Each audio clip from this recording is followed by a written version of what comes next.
Selamat datang di MOOC ASN Jateng Bijak Berinternet. Ini adalah MOOC yang dikembangkan oleh Provinsi Jawa Tengah melalui BPSDMD Provinsi Jawa Tengah. Ada beberapa pembelajaran dalam bentuk video yang bisa dilihat dan ditonton oleh seluruh peserta. Seluruh muatan pembelajaran ini dikembangkan dari 12 modul. MOOC ini mempunyai tujuan supaya seluruh ASN di Jawa Tengah bijak dalam menggunakan internet. Beberapa materi yang dibahas pada MOOC ini adalah 1. Pemahaman tentang dunia digital. 2. Aplikasi percakapan dan media sosial. 3. Paham marketplace dan transaksi digital. 4. Perbedaan interaksi, partisipasi, dan kolaborasi di ruang digital.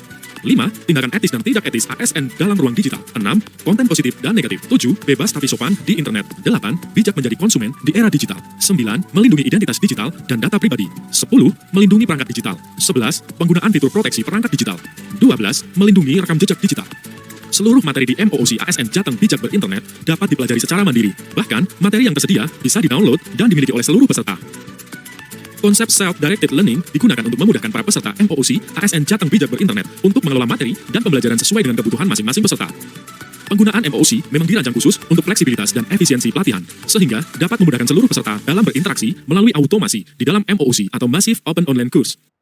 Akhirnya, seluruh peserta dapat memahami dan berinteraksi dengan materi-materi tentang etika berinternet di dunia digital. Seluruh ASN di Jawa Tengah akan menerima manfaatnya dalam bentuk manfaat jangka panjang dan bisa diterapkan dalam kehidupan sehari-hari. Selamat mempelajari materi-materi di MOOC ASN Jateng Bijak Berinternet. Semoga Anda semua dapat menjadi ASN yang bijak dan bisa memahami konten positif negatif di era digital. Salam kompetensi.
Halo Sobat Bangkom, selamat datang di MOOC ASN Jateng Bijak Berinternet. Menurut data BPS, dari hasil pendataan survei Susenas 2021, 62,10% populasi Indonesia telah mengakses internet di tahun 2021. Hal ini membuat setiap generasi dapat memiliki praktik dan pengalaman yang berbeda terhadap dunia digital. Olehnya itu, pemahaman fundamental terhadap lanskap digital semakin penting mengingat makin beragamnya generasi yang mengakses dunia digital. Dunia digital terdiri dari perangkat keras atau hardware dan perangkat lunak atau software. Tahukah kamu mengenai pengetahuan dasar lanskap digital? Lanskap digital meliputi berbagai perangkat keras dan perangkat lunak. Perangkat keras dan perangkat lunak memiliki fungsi yang mana saling berkaitan satu sama lain. Salah satu perangkat keras yang sering kali digunakan dalam dunia digital adalah komputer. Berikut ini beberapa kategori untuk mesin komputer yang sering kita jumpai. 1. Komputer desktop. 2. Notebook atau laptop. 3. Tablet. 4. Smartphone. Lalu, untuk mengoperasikan perangkat keras, diperlukan perangkat lunak. Dalam perangkat lunak, terdapat sistem operasi yang mana memiliki kemampuan untuk mengoperasikan berbagai aplikasi dan mengatur fungsi komputer agar dapat digunakan. Biasanya, sistem operasi yang digunakan di laptop atau komputer desktop adalah Linux, Windows, dan macOS. Sedangkan sistem operasi yang sering digunakan dalam tablet dan telepon pintar adalah Android dan iOS. Selain sistem operasi, perangkat lunak lain yang digunakan adalah aplikasi. Ada beragam aplikasi yang saat ini sering kita gunakan untuk bekerja ataupun untuk sekedar hiburan. Untuk mendapatkan perangkat lunak, seperti sistem operasi dan aplikasi, kita harus memperolehnya secara resmi. Untuk berselancar di dunia digital, maka diperlukan sebuah mesin pencari. Namun, Anda harus menggunakan sebuah kata kunci untuk mencarinya. Mesin pencarian informasi adalah situs yang memiliki kemampuan untuk mencari halaman situs web di internet berdasarkan basis data dengan bantuan kata kunci. Di antaranya yaitu Google, Yahoo, Bing, dan lain sebagainya, yang merupakan beberapa jenis mesin pencarian informasi yang populer di dunia. Cara pertama untuk menggunakan mesin pencarian informasi, yaitu kita dapat langsung mengunjungi halaman mesin pencarinya. Situs ini dapat diakses melalui komputer maupun secara mobile di HP kita. Jika kita menggunakan Google, ketikkan google.com, ketikkan kata kunci sesuai dengan hal yang ingin ditemukan. Pilihlah kata atau istilah yang populer digunakan. Kita juga dapat menggunakan salah satu fitur pada mesin pencarian informasi untuk memverifikasi informasi agar dapat terhindar dari informasi palsu. Misalnya, ketika hendak melakukan verifikasi informasi terkait vaksin COVID-19 di Indonesia, cukup ketikkan kata kunci vaksin COVID-19 Indonesia dan secara otomatis Google Fact Check Tools akan memberikan tampilan sebagai berikut. Sobat Bangkom semua, setelah melihat tayangan tadi, apakah sobat semua sudah memahami apa itu dunia digital? Lalu mesin pencari apa yang menjadi favorit Anda? Dari materi tersebut, dapat disimpulkan bahwa lanskap digital terdapat dunia digital yang terdiri atas hardware dan software yang akan selalu saling berkaitan sehingga tidak bisa lepas satu sama lain. Untuk menelusuri sesuatu dalam dunia digital, Anda memerlukan kata kunci yang efektif dalam mesin pencari favorit Anda. Sobat Bangkom, selamat menjelajah dunia digital. Salam kompetensi.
Halo Sobat Bangkom Jawa Tengah, selamat datang di MOOC ASN Jateng, bijak berinternet.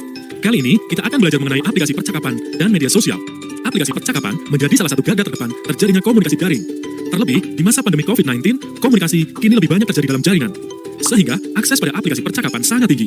Zoom, yang merupakan salah satu aplikasi percakapan, menjadi platform konferensi video dengan pangsa pasar paling besar pada 2021. Persentase penggunanya tercatat sebesar 48,7% sepanjang tahun lalu. Aplikasi percakapan dan media sosial dapat memudahkan kehidupan sehari-hari kita loh. Faktanya, aplikasi percakapan dan media sosial sudah hampir pasti terpasang pada gawai kita masing-masing. Nah, sebenarnya apa sih aplikasi percakapan dan media sosial itu? Simak video berikut sampai selesai ya. Aplikasi percakapan dan media sosial merupakan salah satu bagian dari perkembangan teknologi yang disebut sebagai tolak ukur yang sangat menarik yang memiliki kaitan dengan berbagai aspek. Adapun kompetensi yang berkaitan dengan aplikasi percakapan yaitu mengakses, menyeleksi, memahami, memverifikasi, memproduksi, mendistribusikan, berpartisipasi, serta kolaborasi. Dalam aplikasi percakapan terdapat beberapa format yang akan kita temui, yaitu format tekstual, berbentuk tulisan teks yang dikirimkan oleh pengirim ke penerima. Format panggilan suara, berbicara langsung secara real time. Format pesan dalam video call atau conference call. Di Indonesia sendiri, aplikasi percakapan yang paling banyak digunakan adalah WhatsApp, Line, Telegram, WeChat, dan Zoom. Dalam aplikasi tersebut, tentunya sudah dilengkapi keamanan sobat, seperti sistem enskripsi, verifikasi 2 langkah, setelan privasi, pelaporan dan pemblokiran, peringatan masuk akun, dan pesan sementara. Nah, setelah memahami aplikasi percakapan, selanjutnya, apa sih media sosial itu? Media sosial merupakan suatu platform dengan fasilitas yang membuat penggunanya dapat melakukan aktivitas sosial, seperti mengirim atau memberikan informasi, berbagi foto, dan video, dan lain sebagainya, sesuai dengan fasilitas yang dimiliki. Menurut Indonesia Baik, media sosial tercatat telah memiliki pengguna aktif sebanyak 106 juta pengguna di Indonesia, dari 40% total populasi yang ada di Indonesia. Sebagai contoh, media sosial yang sering digunakan adalah Facebook, Instagram, Twitter, dan YouTube. Adapun ciri-ciri dari media sosial, yaitu konten yang disiapkan dibagikan kepada banyak orang, isi pesan muncul tanpa penghambat, konten dapat diterima secara online dalam waktu lebih cepat maupun dijadwalkan. Pengguna medsos adalah kreator dan aktor yang memungkinkan dirinya untuk beraktualisasi diri. Dalam konten medsos, terdapat sejumlah aspek fungsional seperti identitas, percakapan atau interaksi, berbagi atau sharing, kehadiran atau eksis, hubungan atau relasi, reputasi atau status, dan kelompok atau grup. Dengan adanya aplikasi percakapan dan media sosial, kita dapat menghemat waktu dan biaya, dapat berbicara secara langsung secara real time, bisa melakukan panggilan suara maupun video, dapat mengirim file berupa gambar, teks, audio, maupun video, serta dapat mengekspresikan diri melalui emoji. Jadi, aplikasi percakapan dan media sosial merupakan dua aspek yang saling berkaitan ya sobat. Keduanya memiliki peranan sangat penting, di mana secara singkat, media sosial merupakan ruang berinteraksi berupa platform bersyarat sebagai syarat dan ketentuan. Sedangkan, aplikasi percakapan merupakan media interaksi online yang berbasis aktivitas untuk menjalin komunikasi. Sobat Bangkom semua, setelah mendengarkan penjelasan tentang aplikasi percakapan dan media sosial, apakah sudah memahami apa yang dimaksud aplikasi percakapan dan media sosial beserta contohnya? Dari materi tersebut, dapat disimpulkan bahwa aplikasi percakapan dan media sosial saling berkaitan dan mudah digunakan, serta memiliki keamanan yang baik. Meskipun begitu, Sobat Bangkom harus bijak dalam menggunakan aplikasi percakapan dan media sosial ya. Selamat melanjutkan ke pertemuan berikutnya. Sobat Bangkom, selamat menjelajah dunia digital. Salam kompetensi.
Halo Sobat Bangkom, selamat datang di MOOC ASN Jateng Bijak Berinternet. Menurut Global Web Index, Indonesia adalah negara dengan tingkat adopsi e-commerce atau transaksi daring paling tinggi di dunia pada tahun 2019. Hal ini menggambarkan bahwa sebanyak 90% pengguna internet yang berada pada usia 19 hingga 60 tahun pernah melakukan pembelian produk atau jasa secara daring. Penggunaan media digital sebagai wadah jual beli meningkat cukup tinggi di Indonesia. Bahkan, akun media sosial pun dapat digunakan sebagai media jual beli secara daring. Marketplace merupakan platform untuk transaksi online yang mana memfasilitasi beragam transaksi komersil secara digital, seperti menjual barang, jasa, ataupun informasi secara online antara pembeli dan penjual. Dengan adanya marketplace tersebut, setiap orang dapat melakukan aktivitas jual beli dengan mudah, cepat, dan murah karena tidak ada batas ruang, jarak, dan waktu. Marketplace ini hampir mirip dengan pasar konvensional. Jika pasar konvensional memerlukan pasar fisik sebagai tempat bertemunya penjual dan pembeli, maka marketplace memerlukan sarana virtual sebagai tempat terjadinya transaksi. Pada Agustus 2020, terdapat kurang lebih 10 marketplace yang menjadi pelapak transaksi digital yang paling banyak dikunjungi konsumen di Indonesia, yakni Shopee, Tokopedia, Bukalapak, Lazada, Blibli, JDID, Orami, Bineka, Zalora, dan Matahari. Dan Shopee menjadi marketplace yang paling sering dikunjungi oleh warganet di Indonesia.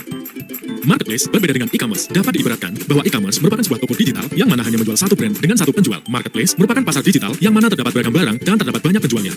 Meningkatnya tingkat transaksi digital dan transaksi uang digital, maka kita sebagai pengguna media digital harus bijak dan waspada dalam bertransaksi. Karena bila kita tidak berhati-hati akan memberikan dampak negatif bagi kita dalam bertransaksi digital. Transaksi elektronik atau dikenal sebagai transaksi digital yang mana proses transaksi jual beli barang ataupun jasa yang berlangsung di ranah digital. Transaksi elektronik terjadi pada saat penawaran transaksi yang dikirim oleh pengirim telah diterima dan disetujui oleh penerima. Alat transaksi daring adalah metode pembayaran saat kita melakukan pembelian daring. Jenis pembayaran atau transaksi daring diantaranya ialah transfer bank, dompet digital, e-money, COD atau cash on delivery, atau pembayaran di tempat, atau kartu kredit dan kartu debit. Namun, ada banyak sekali kasus yang terjadi dalam transaksi digital. Pihak-pihak yang dirugikan pun bisa pihak penjual ataupun pembeli. Seperti beberapa kasus yang sering terdengar, yaitu barang yang tidak sesuai dengan yang dideskripsi, penipuan transfer fiktif, atau modus-modus lainnya, seperti akun palsu, menjual barang di bawah harga normal, dan promosi-promosi yang tidak wajar. Apa yang terjadi apabila kita dirugikan atau tertipu? Kita dapat melaporkan kepada Yayasan Lembaga Konsumen Indonesia atau YLKI. Mari menjadi warganet yang bijak dalam bertransaksi digital, baik itu bertransaksi di marketplace ataupun di media sosial, selalu mengutamakan etika dalam bertransaksi digital. Dari materi tersebut, dapat disimpulkan bahwa marketplace merupakan sebuah wadah untuk melakukan transaksi digital. Dalam proses bertransaksi digital, perlu berhati-hati, juga beretika. Sobat Bangkom, selamat menjelajahi dunia digital. Salam kompetensi.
Halo Sobat Bangkom, selamat datang di MOOC ASN Jateng Bijak Berinternet.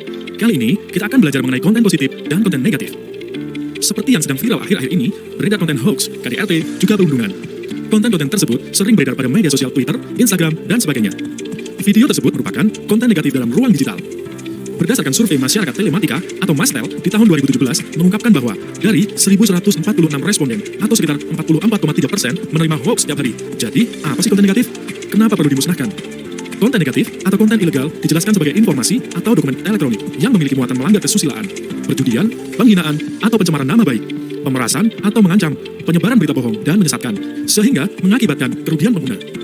Jadi, apa saja sih yang termasuk konten negatif? Kali ini akan ditayangkan video contoh konten negatif. Ini limited edition. Lihat nih, gua pilihin buat lu. Merahnya merah Ferrari. 15.000 aja nih. Enggak, ada duit. Ya, enggak ada duit. Udah lah, beresin.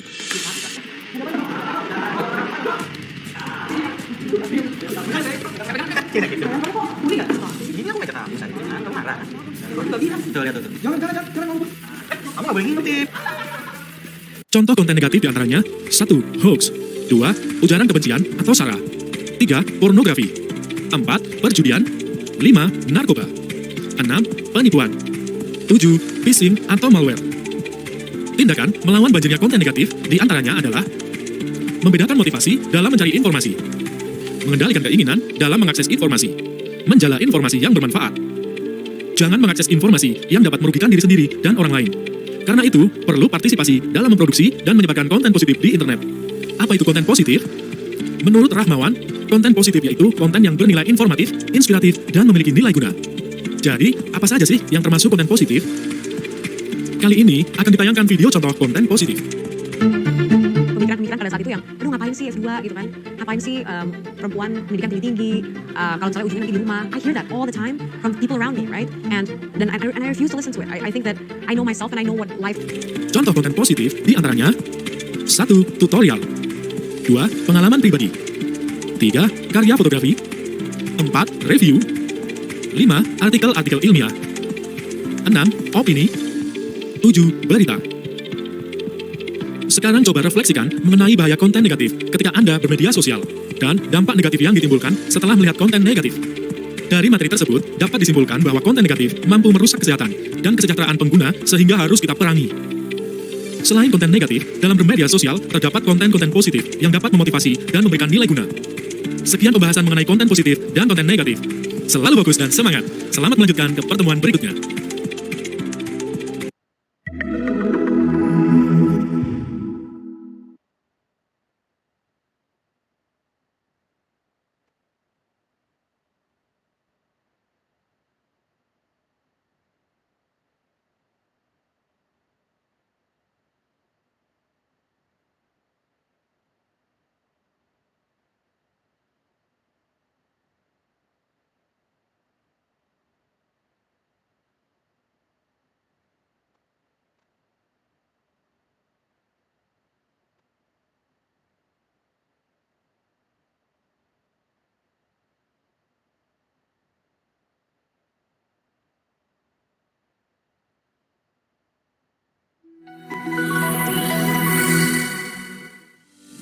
Halo Sobat Bangkom, selamat datang di MOOC ASN Datang Bijak Berinternet. Pada kesempatan kali ini, kita akan belajar mengenai tindakan etis dan tidak etis ASN dalam ruang digital.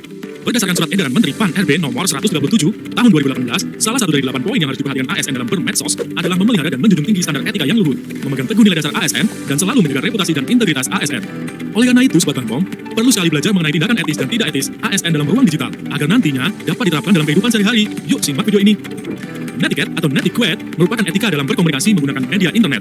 Dalam berinternet, seperti menggunakan media sosial dan sebagainya, diperlukan etika dan tata caranya sendiri. Berikut adalah beberapa tindakan etis dan tidak etis dalam ruang digital yang Sobat Bangkom perlu ketahui.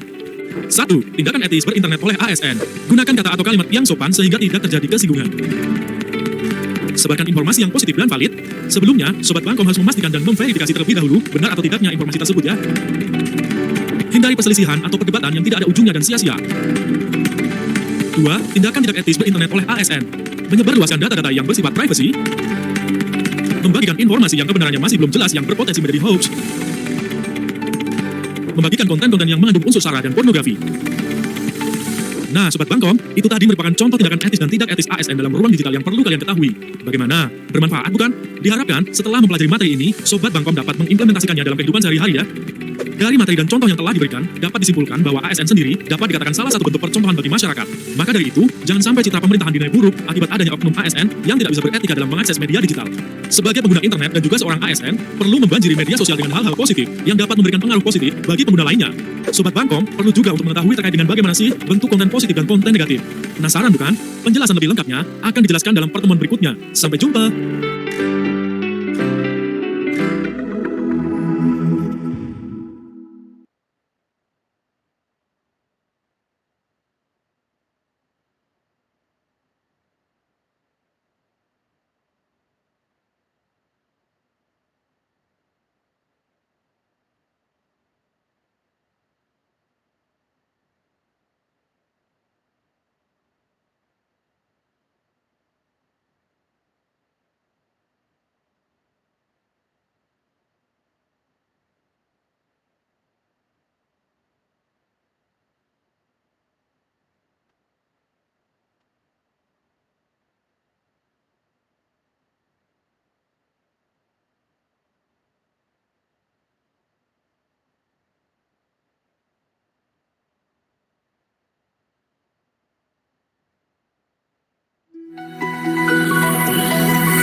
Halo Sobat Bangkom, selamat datang di MOOC ASN Jateng Bijak Berinternet. Dalam ruang digital, kita sebagai pengguna tentunya akan melakukan aktivitas-aktivitas bersama pengguna lain. Bentuk dari aktivitas tersebut seperti interaksi, partisipasi, atau kolaborasi.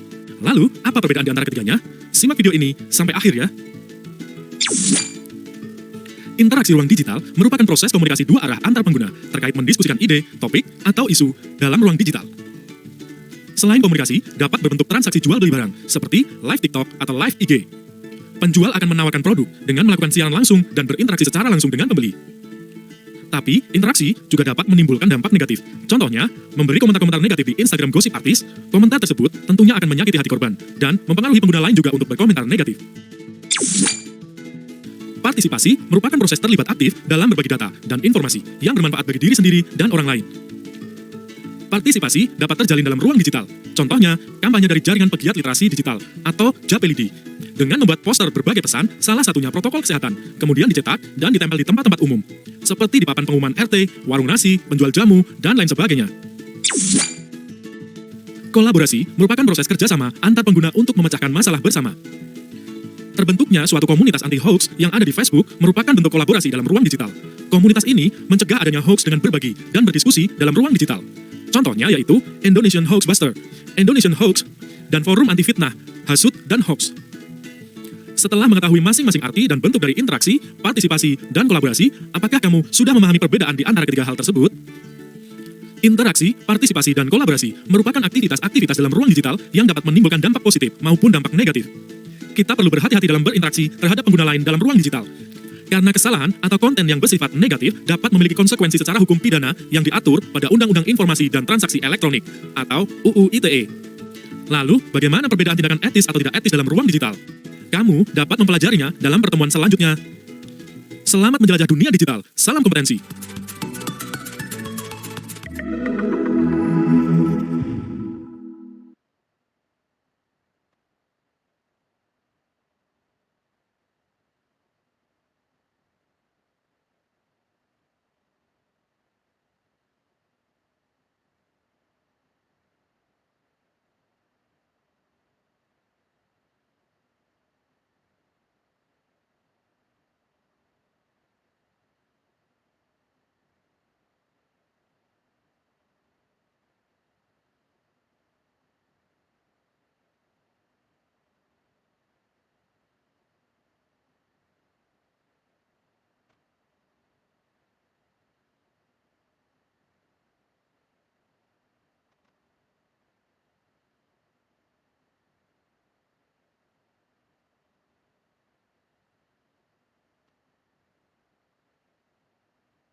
Halo Sobat Bangkom Jateng, selamat datang di MOOC ASN Jateng Bijak Berinternet. Kali ini, kita akan mempelajari tentang pentingnya memperhatikan kebebasan dalam berekspresi di media digital.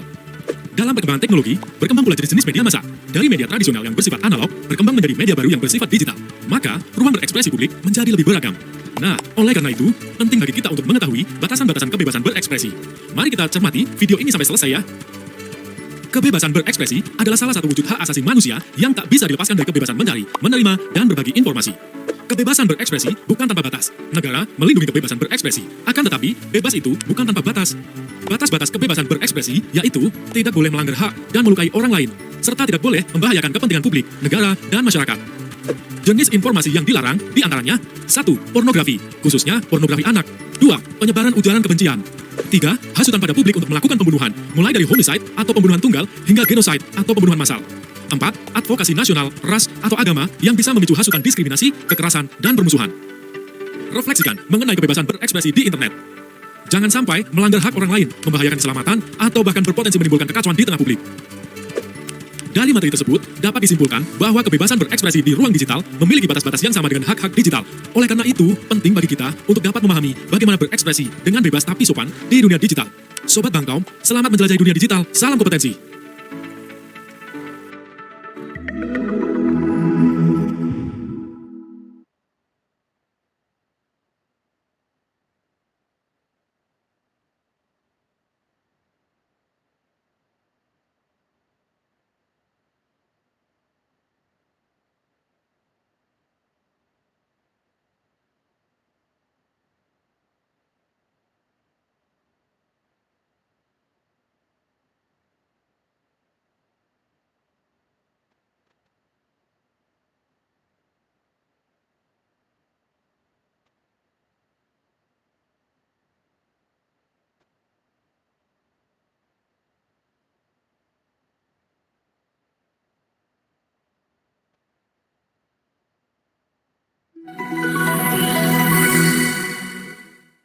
Halo Sobat Bangkom Jawa Tengah, selamat datang di MOOC ASN Jateng Bijak Berinternet. Kali ini, kita akan mempelajari tentang pentingnya melindungi identitas digital.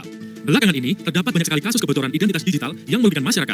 Salah satunya, bocornya 91 juta data pengguna aplikasi Tokopedia pada tahun 2020. Kasus ini diduga sebagai rentetan dari kebocoran yang terjadi pada bulan Mei yang melibatkan 15 juta data pengguna. Dalam video ini, kita akan membahas mengenai bagaimana cara melindungi identitas digital agar hal-hal tersebut tidak terulang. Jadi, simak video sampai selesai ya. Identitas digital merupakan versi digital dari dokumen identitas fisik dan juga sebuah kualifikasi seorang untuk mengakses layanan online. Pengamanan terhadap identitas digital dan data pribadi merupakan hal yang sangat penting, sebab untuk menghindari kebocoran yang berakibat kepada penyalahgunaan. Di era modern saat ini, kita tentu tidak asing dengan identitas digital.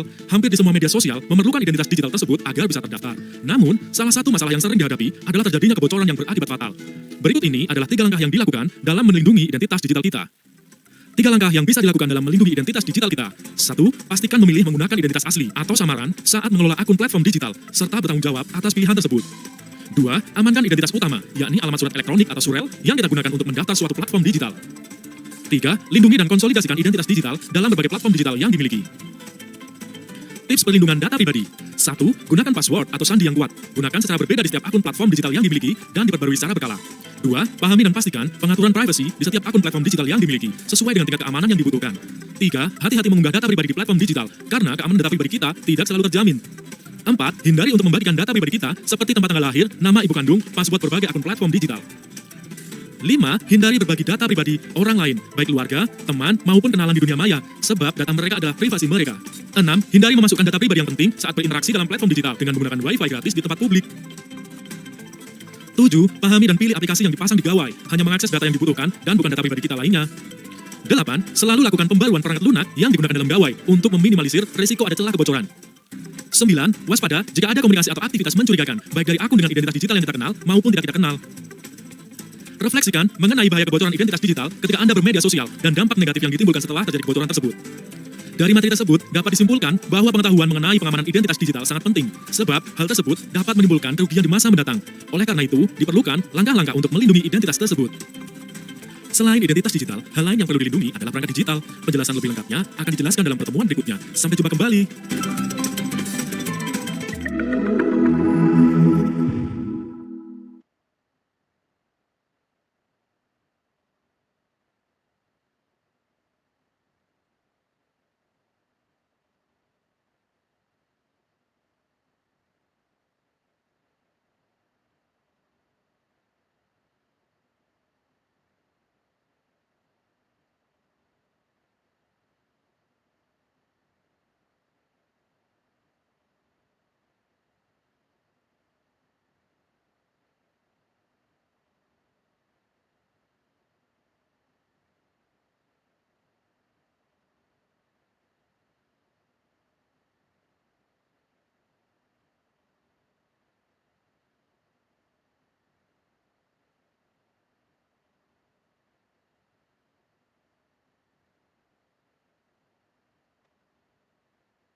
Halo Sobat Bangkom, selamat datang di MOOC ASN Jateng Bijak Berinternet. Pada kesempatan kali ini, kita akan belajar mengenai bagaimana cara menjadi konsumen yang bijak di era digital. Mungkin beberapa dari kita pernah mendengar cerita atau pengalaman terkait dengan penipuan saat melakukan kegiatan jual beli secara digital. Bahkan, mungkin beberapa di antara kita pernah menjadi salah satu korbannya. Kegiatan jual beli secara digital memang sudah tidak asing lagi bagi kita semua. Sebagai konsumen, kita dapat melakukan transaksi kapanpun dan dimanapun kita mau. Namun, ada beberapa hal yang perlu kita perhatikan agar kita tetap bijak menjadi konsumen di era digital. Yuk simak penjelasannya. Bijak menjadi konsumen di era digital berarti kita dapat secara sadar, bertanggung jawab, dan teliti saat melakukan transaksi secara daring. Selain itu, agar kita semakin bijak menjadi konsumen di era digital, kita juga wajib memiliki 10 kemampuan literasi digital. Menurut Japelidi, setidaknya terdapat 10 kompetensi literasi digital yang perlu dikuasai dalam konteks menjadi konsumen yang bijak di era digital. Di antaranya adalah sebagai berikut. 1. Kemampuan mengakses informasi. Ini merupakan kompetensi yang paling awal perlu dimiliki agar dapat mendapatkan informasi akurat yang dibutuhkan. 2. Kemampuan menyeleksi informasi. Kompetensi ini diperlukan agar kita tidak keliru dalam proses pengambilan keputusan. 3. Kemampuan memahami informasi. Pemahaman informasi diperlukan agar kita tidak hanya mengikuti tren konsumsi yang ada, tapi dapat menyesuaikan dengan kebutuhan yang kita perlukan. 4. Kemampuan menganalisis. Kemampuan ini bertujuan untuk bisa melihat kelebihan dan kekurangan dari informasi yang sudah dipahami sebelumnya. 5. Kemampuan memverifikasi. Kemampuan ini diperlukan agar kita mampu melakukan perbandingan silang dengan informasi sejenis. Sebagai contoh, kita seharusnya bisa membandingkan informasi potongan harga dari satu toko online dengan toko online lainnya. 6. Kemampuan mengevaluasi. Tujuan dari kemampuan ini adalah agar kita dapat mempertimbangkan mitigasi risiko sebelum melakukan transaksi. Sebagai contoh, kita harus siap memperhatikan risiko-risiko yang ada seperti barang yang kita pesan tidak sesuai dengan gambar yang ditampilkan. 7. Kemampuan mendistribusikan informasi. Penjelasan yang dilakukan berbagai pihak agar kita tidak menjadi korban penipuan secara online sangatlah diperlukan. Orang yang melakukan pencerahan mengenai suatu hal terkait dengan distribusi informasi harus memiliki ketulusan dan kebaikan hati. 8. Kemampuan memproduksi informasi. Kita diharapkan bisa menyusun informasi baru yang akurat berdasarkan fakta yang ada, serta akal sehat, sehingga tidak banyak pihak yang merasa dirugikan. 9. Kemampuan partisipasi, yaitu kemampuan untuk dapat berperan secara aktif dalam berbagai informasi yang baik melalui media sosial. Kompetensi ini sangat penting agar orang lain tidak mengalami penipuan online yang seringkali terjadi di dunia digital. 10. Kemampuan kolaborasi. Kemampuan ini bertujuan untuk kita dapat berinisiatif dan mendistribusikan informasi yang jujur, akurat, dan etis untuk bisa memerangi penipuan-penipuan yang masih ada di dunia digital. Nah, Sobat Bangkom, itu tadi merupakan 10 kompetensi yang wajib perlu kita kuasai agar kita semakin bijak menjadi konsumen di era digital. Semoga, dengan penjelasan mengenai bijak menjadi konsumen di era digital ini, Sobat Bangkom semua bisa mengimplementasikan 10 kompetensi tersebut, sehingga dapat menjadi konsumen yang dapat secara sadar, bertanggung jawab, dan teliti saat sedang melakukan transaksi secara daring ya. Selain bijak menjadi konsumen di era digital, Sobat Bangkom perlu juga untuk mengetahui bagaimana cara untuk melindungi identitas digital. Penasaran bukan? Penjelasan lebih lengkapnya akan dijelaskan dalam pertemuan berikutnya. Sampai jumpa!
Halo Sobat Bangkom Jawa Tengah, selamat datang di MOOC ASN Datang Bijak Berinternet. Pernahkah Sobat menjumpai berita tentang video asusila yang melibatkan kalangan public figure maupun kalangan orang biasa tersebar di media sosial? Dan tahukah Sobat, bahwa tersebarnya video tersebut berdampak bukan hanya untuk nama baik orang itu, tetapi juga berdampak pada orang di sekitar seperti keluarga. Ketidakpedulian terhadap proteksi perangkat digital yang dimiliki menyebabkan data kita dicuri orang yang tidak bertanggung jawab, yang pada akhirnya akan merugikan si pemilik data bahkan orang terdekat. Berdasarkan hasil riset Asia Pasifik di edisi terbaru Security Endpoint Threat Report 2019, Indonesia memiliki tingkat malware tertinggi di kawasan Asia. Malware atau malicious software adalah perangkat lunak yang dirancang untuk mengontrol perangkat secara diam-diam guna mencuri informasi pribadi milik kita. Agar kita aman dalam berinternet, diperlukan proteksi terhadap perangkat digital yang kita miliki. Pentingnya melindungi perangkat digital dan dampak tidak terlindunginya perangkat digital akan dibahas lebih lanjut dalam video ini. Wabah COVID-19 tidak luput untuk dimanfaatkan sebagai modus kejahatan digital. Menyerang menyamar sebagai entitas mapan seperti WHO maupun Kementerian Kesehatan. Penyerang menggunakan infrastruktur yang ada dan memasukkan data kunci COVID-19. Untuk memanfaatkan ketakutan massal, setelah pengguna mengklik tautan berbahaya ini, penyerang dapat menyusup ke jaringan, mencuri informasi, dan mendapatkan uang dari serangan mereka. Itu merupakan salah satu kasus pencurian data yang terjadi beberapa tahun terakhir akibat kurangnya perlindungan terhadap perangkat digital. Untuk itu, seberapa pentingnya proteksi perangkat digital? Jawabannya adalah sangat penting. Berikut alasan mengapa data kita penting untuk dilindungi. Pertama, intimidasi online terkait gender. Data pribadi berupa jenis kelamin patut dilindungi untuk menghindari kasus pelecehan seksual atau perundungan secara online. Kedua, mencegah penyalahgunaan data pribadi oleh pihak yang tidak bertanggung jawab. Ketiga, menjauhi potensi penipuan. Keempat, menghindari potensi pencemaran nama baik. Dan terakhir, hak kendali atas data pribadi, di mana data pribadi merupakan aset bernilai tinggi. Bagaimana jika kita lupa melakukan proteksi terhadap perangkat digital kita? Yang terjadi adalah data pribadi kita akan dimanfaatkan oleh orang yang tidak bertanggung jawab. Seperti dibuat untuk mengakses pinjol atau pinjaman online, profiling untuk target politik atau iklan di media sosial, pembobol layanan keuangan, serta kejahatan telemarketing. Nah, pada kejahatan telematika ini, data nomor telepon bisa diperjualbelikan untuk kepentingan telemarketing. Maka tak heran jika seseorang mendapat panggilan telepon dan ditawari sebuah jasa atau produk. Dan yang terakhir adalah bongkar password. Penggunaan tanggal lahir sebagai password untuk mengakses email dan media sosial akan mempermudah peretas membuka akun Anda. Maka dari itu, pengguna internet disarankan untuk tidak menggunakan tanggal lahir sebagai password dan rutin bergantinya. Apakah Anda sudah melakukan perlindungan terhadap perangkat digital yang dimiliki? Selanjutnya, coba renungkan, apakah Anda pernah mengalami pencurian data akibat kurangnya proteksi terhadap perangkat digital? dan apa dampak yang Anda rasakan setelah terjadinya pencurian data pribadi Anda. Perlindungan terhadap perangkat digital penting dilakukan bagi para pengguna. Bahkan, saat ini, banyak kasus-kasus pencurian data akibat kurangnya proteksi terhadap perangkat digital. Oleh sebab itu, perlu adanya perlindungan terhadap perangkat digital dengan menggunakan fitur-fitur proteksi perangkat digital. Penggunaan fitur-fitur proteksi perangkat digital akan dibahas pada pertemuan berikutnya. Sampai jumpa!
Halo Sobat Bangkom Jawa Tengah, selamat datang di MOOC ASN Jateng Bijak Berinternet. Sobat Bangkom, pernahkah Sobat menggunakan pengaturan fingerprint atau sidik jari untuk membuka ponsel pintar? Atau pernahkah Sobat memanfaatkan Google Drive untuk mencadangkan data-data pekerjaan? Jika iya, berarti Sobat Bangkom sudah melakukan proteksi terhadap perangkat digital yang dimiliki. Google Drive dan penggunaan sidik jari untuk membuka layar ponsel merupakan fitur-fitur untuk melindungi perangkat digital. Pada pertemuan ini, Sobat Bangkom akan dikenalkan beberapa fitur proteksi perangkat digital untuk melindungi perangkat software maupun hardware, beserta langkah-langkah pengaturannya. Simak video ini ya. Sobat Bangkom, banyak sekali fitur-fitur untuk melindungi perangkat digital. Di antaranya adalah fitur kata sandi, fingerprint, face authentication, find my drive, backup data, antivirus, dan juga shredder. Fitur tersebut dikembangkan untuk memberikan keamanan dan kenyamanan bagi pengguna perangkat digital. Oleh sebab itu, penting bagi Sobat Bangkom untuk menggunakan beberapa fitur proteksi tersebut. Namun, tentu tidak dipungkiri, masih terdapat kesulitan dalam mengaktifkan fitur tersebut. Jika begitu, mari kita belajar cara penggunaannya, Sobat. Tentu Sobat Bangkom tidak asing dengan penggunaan kata sandi untuk membuka ponsel, bukan? Nah, untuk mengaktifkan fitur tersebut, Sobat Bangkom dapat memulai dengan membuka menu pengaturan, kemudian pilih kunci layar, selanjutnya pilih tipe kunci layar, pilih menu PIN, masukkan PIN. Pastikan PIN yang dipilih sulit untuk diketahui orang lain. Kemudian, lakukan konfirmasi PIN dengan cara mengetik ulang PIN yang telah dibuat tadi. Apabila Sobat Bangkom ingin menggunakan fitur pengamanan sidik jari, maka dalam pilihan menu kunci layar, pilih sidik jari, kemudian masukkan sidik jari Sobat. Lakukan sekali lagi untuk mengkonfirmasi. Barulah fitur sidik jari sudah bisa digunakan. Pernahkah Sobat Bangkom mengalami kerusakan perangkat digital sehingga data penting di perangkat tersebut tidak bisa dibuka? Jika iya, Sobat Bangkom perlu melakukan pencadangan data, salah satunya dengan menggunakan Google Drive. Langkah backup file dengan Google Drive dimulai dengan pilih aplikasi Google Drive. Langkah selanjutnya adalah klik tanda plus, kemudian pilih file yang hendak kamu backup. Setelah proses unggah file selesai, periksa kembali apakah foto dan video yang kamu unggah tadi sudah tersimpan dengan baik. Sobat Bangkom, coba identifikasi langkah apa saja yang harus dilakukan untuk melakukan proteksi perangkat melalui pengaktifan fitur PIN serta langkah dalam melakukan backup data dengan Google Drive. Kemudian, Sobat Bangkom dapat mempraktikkan langkah-langkah tersebut untuk melindungi perangkat digital yang dimiliki. Sobat Bangkom, fitur-fitur proteksi perangkat digital dikembangkan untuk mengamankan perangkat software maupun hardware dengan berbagai tingkat keamanan. Penggunaan pengaturan kunci layar dengan PIN maupun fingerprint berguna dalam melindungi data yang ada di dalam ponsel kita. Pencadangan file melalui Google Drive membantu dalam mengantisipasi kehilangan data di kemudian hari. Oleh sebab itu, penting untuk mengetahui langkah-langkah penggunaan fitur proteksi digital ya Sobat. Sampai jumpa di pertemuan berikutnya. Tetap semangat belajar Sobat Bangkom.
Halo Sobat Bangkom Jawa Tengah, selamat datang di MOOC ASN Jateng Bijak Berinternet.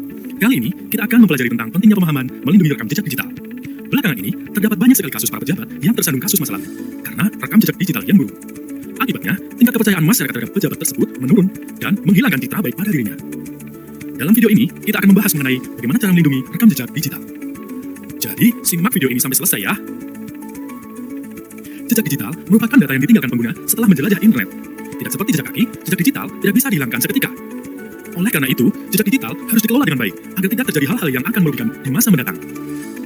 Sobat tahu nggak sih, kalau jejak digital itu dibagi menjadi dua, ada jejak digital pasif dan jejak digital aktif. Jejak digital pasif adalah jejak data yang kita tinggalkan secara daring, dengan tidak sengaja dan tanpa sepengetahuan kita. Biasanya digunakan untuk mencari tahu profil pelanggan, target iklan, dan lain sebagainya.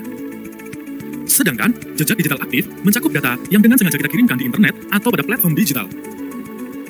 Terdapat dua dampak dari jejak digital, di antaranya 1. Penyalahgunaan jejak digital adalah pemanfaatan jejak digital secara negatif. NetSafe mencatat beberapa hal negatif yang muncul dari penyalahgunaan jejak digital yang paling sering dilaporkan oleh pengguna internet. Seperti mempublikasikan informasi pribadi yang mengarah ke penindasan atau pelecehan daring, menerbitkan informasi pribadi, dan berbagi informasi yang merusak reputasi. Pemanfaatan jejak digital adalah penggunaan jejak digital secara positif. Jejak digital yang ditinggalkan seringkali digunakan oleh aparat penegak hukum. Bagi mereka, jejak digital tersebut akan sangat membantu dalam mengungkap kasus-kasus kriminal, baik yang berbasis daring atau cybercrime maupun yang terjadi pada dunia nyata.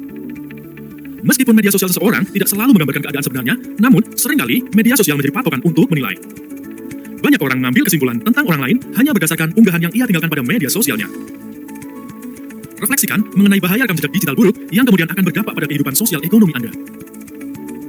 Dari materi tersebut, dapat disimpulkan bahwa jejak digital dibagi menjadi dua, yaitu aktif dan pasif, yang bisa memiliki dampak positif serta negatif. Oleh karena itu, jejak digital harus dilindungi dan dikelola dengan baik melalui penggunaan internet secara bijak. Sampai jumpa!